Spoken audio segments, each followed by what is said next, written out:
Struggling to enable push notifications for iOS users in Klaviyo?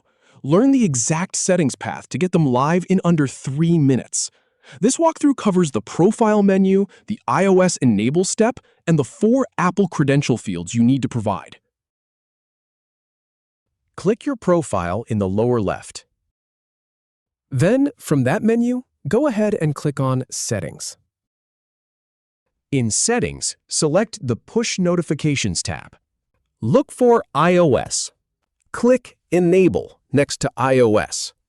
Next, upload your authentication key when prompted. Then, enter your key ID in the appropriate field. After that, type in your team ID. And finally, provide your bundle ID. Click Save to finish. If you have any feedback or if any info is inaccurate, please leave a comment below. We'll do our best to answer or redo the video if needed. Thanks for watching.